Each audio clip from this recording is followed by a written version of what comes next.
Alright, ladies and gentlemen, welcome back to a brand new DC Studios News Roundup video. And it's been a little while since I've made one. First, we're going to go over some Superman stuff, some kind of leaky stuff from toys or toy listings, which may go on to confirm a certain character that we saw on set to be a certain somebody, and we're going to kind of get into that. We've got some Lantern stuff to get into, and then some other DC Studios tidbits, going over a little bit of the Batman and various other things. So you guys know the drill here. The video is timestamped on the video bar or in the description if you want to skip throughout, but I recommend watching the entire video so you're up to date on all of my takes. But first, a word from this video's sponsor, FanHome. So guys, if you didn't know already, FanHome are very well known for their large catalog of fantastic build-up collectible models that give you the chance to craft your very own high-quality replica with each and every new issue you receive. And if you guys have been watching me for a while now, you'll probably know that I don't really take that many sponsorships on the channel, but the past couple that I have done on the channel in a row have actually been exclusively with FanHome and their various models that they offer. And so now I'm very happy to say that they've come back to me and have sent me the first 2 issues of their Power Rangers Build Your Own Megazord. So with this subscription, you can build a Megazord that stands more than 60 centimeters tall when fully constructed, that is also fully articulated. It's made from die-cast metal and ABS parts, and it also has LED effects that are activated by remote control. Now, each package you receive comes with a magazine that I have right here that will guide you step by step on building the model, as well as insight on notable characters from the Power Rangers universe, behind the scene tidbits, and many other details. And as you guys can see from me building the first 2 issues, it is very fun and straightforward to assemble together. And of course, you can build each one of the 5 Dinozords that assemble and combine to form the Megazord itself. Now, I have to say, for me, this is pretty nostalgic. The Megazord was first introduced in the Power Rangers series, I'm pretty sure around the year that I was born, which is 1994. Yes, I recently just turned 30.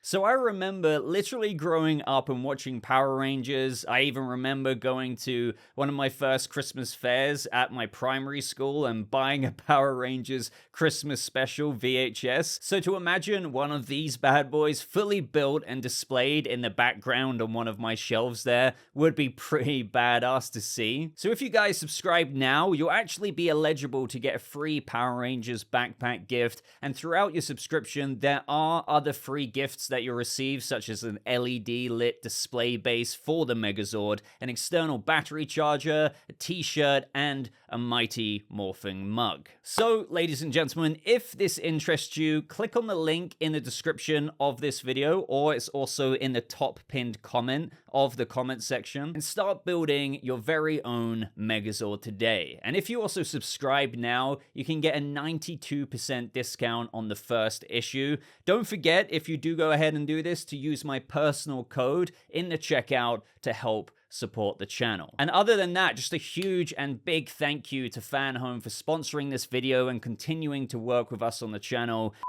So first up, we need to cover what the heck has happened recently with some certain toy listings that have been leaked out there, I suppose, or they kind of got sent to toy companies in a listing and they've just put it out there. I do want to stress, I can't confirm this, but I don't know. I've got a feeling that this one, I'm leaning towards it maybe being true. And just to put this out there, James Gunn replied to this user asking him over on Threads, James, there are some toys and figures related to Superman that are potentially leaking big spoilers for the film. They are ruining the excitement for the movie. What do you have to say about these toy spoilers? And similar to what Gunn said about Ultraman before, or like addressing the filming at the time and where we saw Ultraman, or who we thought to be Ultraman, or who some people thought to be Ulysses on set alongside Superman, the engineer, and Rick Flag Sr., he said here once again in a similar way, I'm not sure what you're talking about, but I have to okay all the toys and I don't think any of them spoil anything. So the reason why I want to just quickly get into this reply before we go into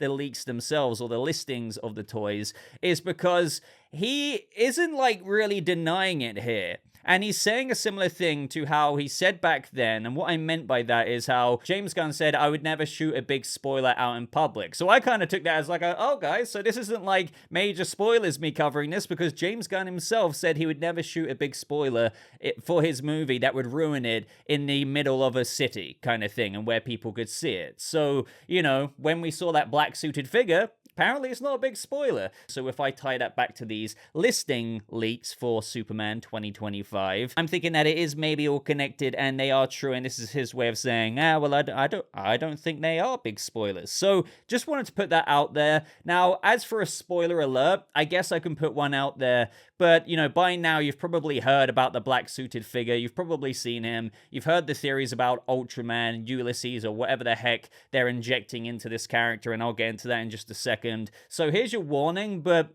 I don't really view this as big spoilers either. As James Gunn said himself when he was shooting the scene with this mystery character, he doesn't view it as big spoilers. He doesn't view these toys as big spoilers. So with that being said, I'm going to get into it. So let's go through it. You have the DC Theatrical Deluxe 7-inch, I suppose, figure, Superman with Krypto. Something you would expect in a toy figure. I'm looking forward to seeing that. We know Krypto's in the movie, so I mean, come on. Then DC Theatrical Deluxe, again, 7-inch figure, Lex Luthor with baby Kaiju.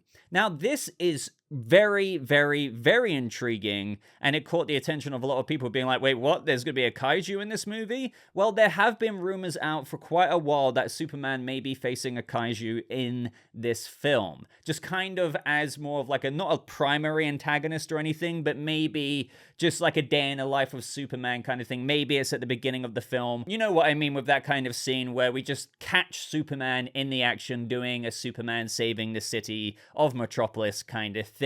So there's a kaiju he may face, and I do want to say, I can't say too much here, but I have heard quite a while ago that there would indeed be a kaiju in Superman. Again, nothing pivotal to the plot, but more just again, a day in the life of Superman. But a baby kaiju with Lex Luthor, that's interesting. I haven't heard anything with regards to that, but just on the topic of kaiju stuff, I do believe that there will be a kaiju in this movie, and I think it's just going to be demonstrating Superman saving the city, and I think that would actually be a really cool way for the movie to pick up and just launch us into the DCU, launch us into Superman saving the city. Maybe there's people gathering around him once he's, you know, sorted out the problem, there's reports of it, and then bam, smack, you know, we pick up with the next scene of him walking into work, the Daily Planet, and the movie carries on from there on out. That's the kind of picture I want to paint for you there. But continuing on, another very interesting thing here. DC Theatrical Deluxe 7-inch blah blah blah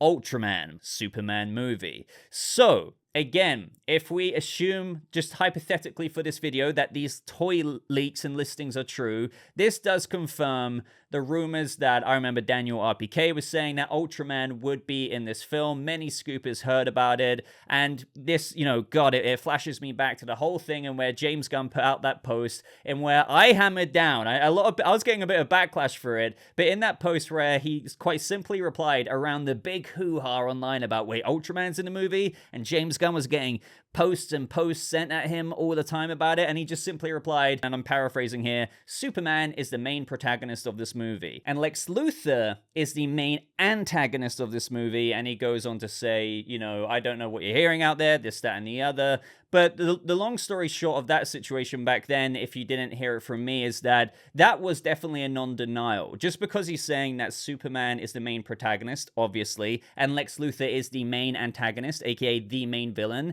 it doesn't mean you don't have secondary antagonists in the film. So like the engineer, this black-suited mystery figure who everyone was speculating about based off of, you know, the scoopers saying that it was Ultraman. So with that being said, ever since then, it's just been kind of like floating in the air. Like, truly, who is this guy? And I've always felt, no matter what, you know, even if it's Ultraman or other people saying Ulysses, I felt that this character is, even if he's called one of these characters in name, so let's just say Ultraman, as also according to this leak here, maybe confirming it if we just assume that it's true, that he would only be Ultraman or Ulysses in name. And why do I say that? Well, I'm pretty damn confident, and I've always been confident that if James Gunn did an iteration of Ultraman in this film with that black-suited figure, well, that doesn't exactly look like Ultraman. I never thought that we'd be getting an alternate Superman from a different universe of the crime syndicate where Superman's evil, coming over to this universe and fighting our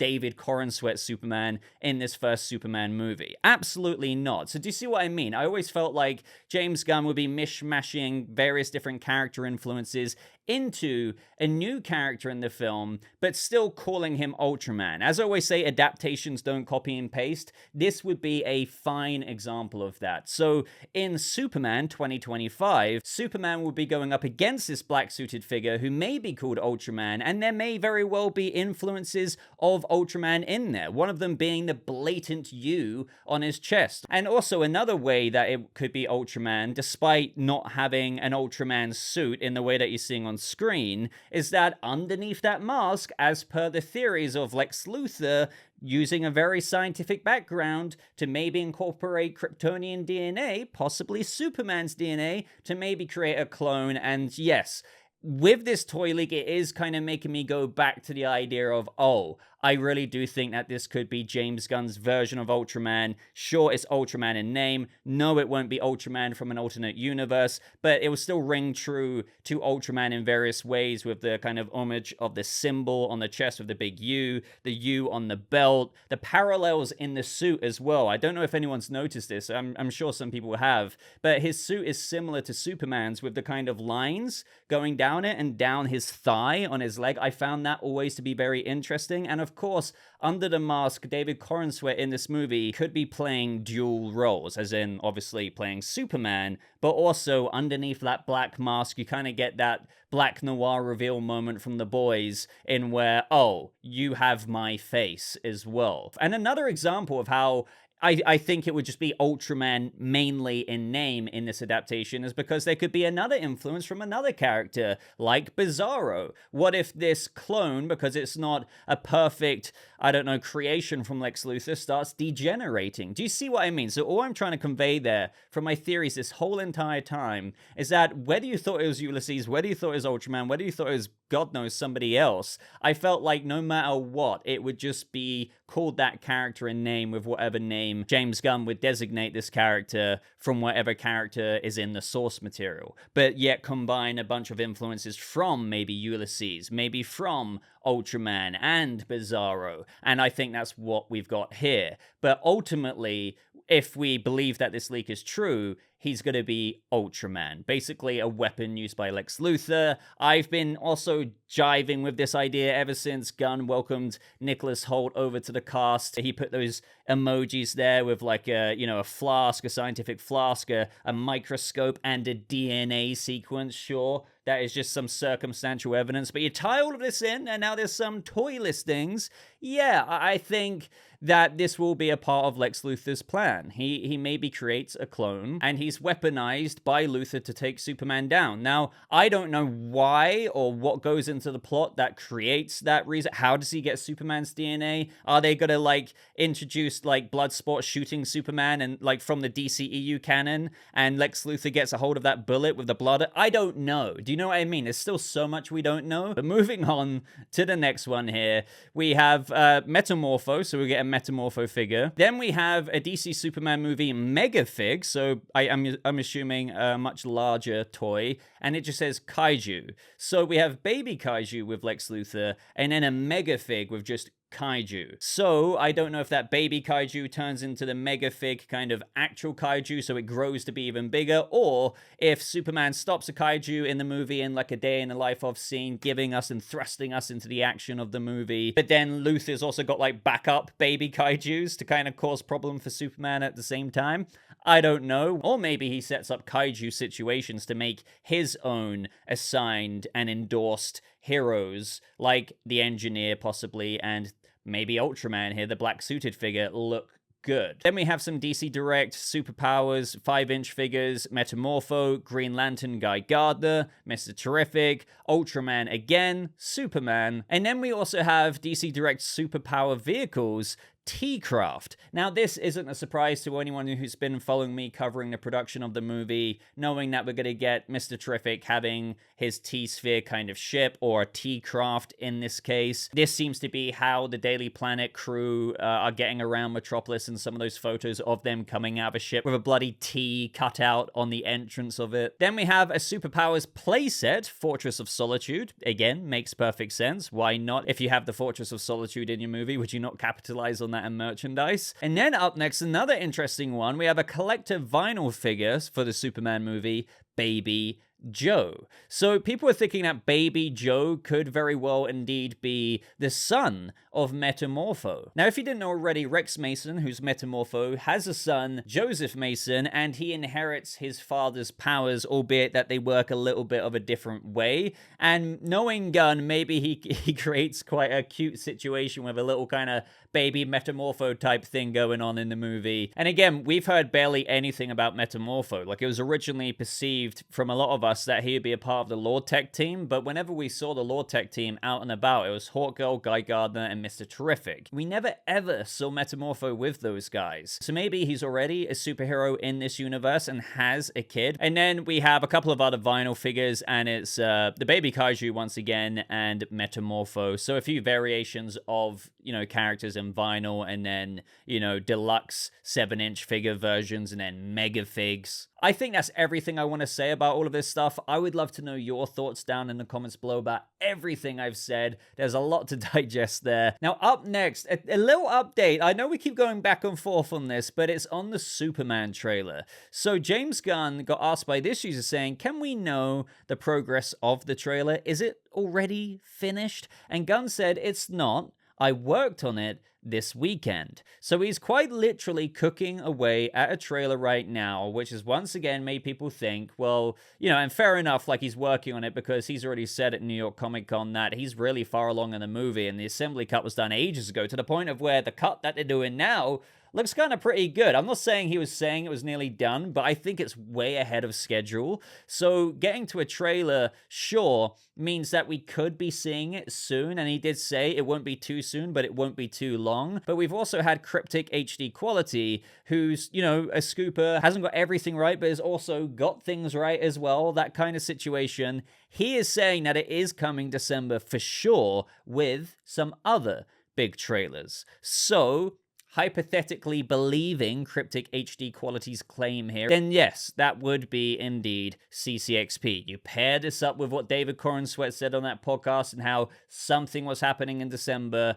Yeah, I'm kind of going back and forth. Maybe it is CCXP, which again makes me very nervous because CCXP, the days that convention is on, if you didn't know already, is taking place the day I'm getting married, and also going away on my mini-moon. So I might not be able to cover it. But I'd love to know your thoughts. Do you think that it's going to drop in December at CCXP? Or do you think it's not going to be until next year? I would have to say I'm kind of 60% now thinking CCXP, which is around December 4th, 5th, 6th, and 7th, maybe? Somewhere around there. So up next, guys, in the realms of Lanterns news. This news has definitely caused a bit of a stir online, I would say, in the Green Lantern fan base. And for those of you who aren't chronically online on, the public town square of Twitter, you may think, like, what are you on about? So let's get into this. So we heard rumors about this casting beforehand, but now it's been confirmed. Nexus Point News, as well as Deadline, are all reporting it. Kelly MacDonald joins the cast of HBO's Lanterns series. So Kelly MacDonald is returning to HBO as a series regular opposite Carl Chandler and Aaron Pierre in Lanterns. So series regular, she's going to be there pretty much, well, a lot of the episodes, right? And we knew that she was playing a sheriff, but it kind of gets expanded on here with them saying MacDonald will play Sheriff Kelly, a no-nonsense woman deeply devoted to her family and close-knit town. Her resilience, shaped by a complex past that's hardened her resolve, anchors her when the community's secrets begin to surface. Now, I love that description because it gives us a little bit more insight into what we already knew. We know that Hal Jordan and Jon Stewart, in a True Detective HBO quality level inspired series, are conducting an investigation into a murder in the American heartland, of which is going to uncover this ancient, terrifying mystery. Those words go all the way back to the DCU Chapter 1 Gods and Monsters YouTube announcement video, right? So it's like, okay, what is that going to be? How is this all going to tie together? And Gunn and Safran have said that it ties into their, and it's really important to their overarching plot in the DCU. So maybe a big bad setup, I don't know. But now we know that in this town, the community within this close-knit town that Sheriff Kerry is a part of, there's secrets that begin to surface. So maybe there's like some creepy vibes going on in this town. I don't know if there's like rituals going on that were being kept like super secret, but you know, one of the murders, you know, maybe even like True Detective Season 1 were put on display for the public that kind of demands this attention from, you know, people like, because this is something people have asked, like, why isn't this just going to like the FBI or just like, yeah, Sheriff Kelly, why are they bringing lanterns in to deal with this? Well, there must be something, you know, extra sketchy about, you know, Sheriff Kerry's community secrets that are beginning to surface to the point of where they need to get involved. And obviously, Sheriff Kelly is going to be the sheriff of whom Hal Jordan and Jon Stewart liaise with, because they're going to have to like bounce back and forth with the town's sheriff on what the heck's going on with this community's secrets that begin to surface. And the thing is, though, this is where we're kind of getting into a little bit of the controversy from the fandom, if you will, before we get on to even more castings here, by the way. It goes on to say that this character is believed to be a potential love interest for Chandler's Hal Jordan. Now, this is a rumor we heard when we first heard about Sheriff Kelly's casting maybe being a thing. And the reason why people were a bit annoyed at that is because people are like, Carol Ferris, where's Carol Ferris? Which is, if you didn't know already, Hal Jordan's love interest in the source material. You know, people are likening this and complaining about it in comparison to saying it's something like doing Superman without Lois Lane and just some other woman there. I get what people are saying, but I just feel like people are jumping the gun based off of very little information. Now, granted, I do understand having frustration with perhaps, you know, the theories of, well, we know this is a much older Hal Jordan. He might die at the end of the series. I mean, he might retire, but with Kyle Chandler being 59, clearly, if you have a preference to see Gunn's DCU with Hal Jordan being the primary Green Lantern flying around for projects and projects and projects to come in the next 8 to 10 year plan, well, then you're probably not going to get that. So do you see what I mean? I can understand in how if my favorite DC character was like bloody almost 60 years old and it's kind of feeling obvious that we're not going to get him, you know, as a primary focus, and I would have loved to see that because he's my favorite character, I would be a bit bummed out by that. Right? There's quite an outrage already about the age, but I think people were coming around to that. It's like, well, okay. But then I think it rubs it in even more that they wouldn't be doing Hal Jordan's love interest, Carol Ferris. It's like, but why not? Why make him 59 or in his 50s, and then why not have him be with Carol? For all we know, and this is where I said maybe jumping the gun, what if in this series, and sure, you might not like this, again, it might not be your preference as a Green Lantern fan, with Hal Jordan being regarded as a Lantern legend, already done his thing for a few decades, let's just say he got his ring in his mid to late 20s, and now he's in his late 50s, what if he's already been with Carol? What if this is something that enriches his character's history? What if she passed away due to, like, and really tragically, due to some kind of illness, and he's maybe become a bit hardened as a result? Now, I'm not saying by any means that he's not as heroic as he's always been, but maybe, you know, he's got history. And I think that is exactly what they're going for with obviously casting someone like Kyle Chandler at his age. I mean, you look at all the other potential castings, Josh Brolin, you know, he could have got the role, but he turned it down. They're very obviously going for a vision in where this Hal Jordan's got so much history and so much experience. So and this is utter speculation because I could be wrong. Like, you know, what if Carol and Hal got divorced? What if she is still out there, but they're just not together? What if they actually don't even adapt her and pretend she doesn't exist? I'm preferring to believe for now that maybe she passed away and they're going to like get into that. And maybe Hal Jordan is hesitant to like, entertain any kind of romantic thing going on with this sheriff, but throughout the episodes, that's another subplot thing that can be explored, because maybe he's had that door closed ever since maybe Carol passed away. I think that could be pretty interesting, but honestly, guys, I don't know. All I'm trying to say at the end of the day is that a lot of people are really pissed off about this and saying that I'm not looking forward to this show at all. This just, everything about this show sounds really bad.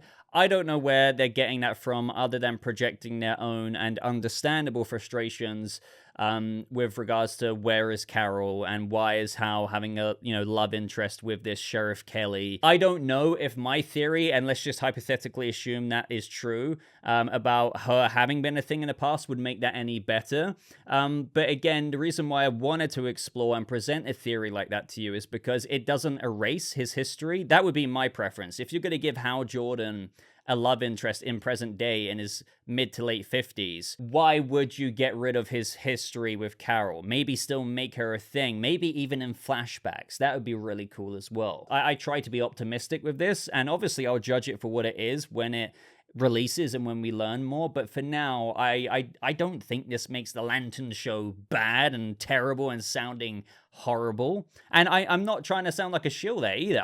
I always try and give a level-headed approach when learning stuff like this. But moving on now to the next castings from Nexus Point News. Exclusive, Garrett Dillahunt and Purna Jagannathan have been offered the roles of Dylan and Zoe in HBO's Lanterns. But the thing is, when we learn more about this from Apocalyptic Horseman, who is a part of the Nexus Point News team, he posted a while ago giving us context to these other new, castings, at least who have been offered the role. And he says, as I reported yesterday, Hal's love interest is the town sheriff, Kerry Kane. This was early October. And John Stewart, does get into an affair with an older woman named Zoe. She's a Native American woman and the only person of color in an all-white town. And he goes on to say that Zoe's married to a businessman named Dylan, and he's described as one of the antagonists of this series. So he does acknowledge that he's not sure if these are code names or not, but given what we heard with the Sheriff Kelly casting and description of the town,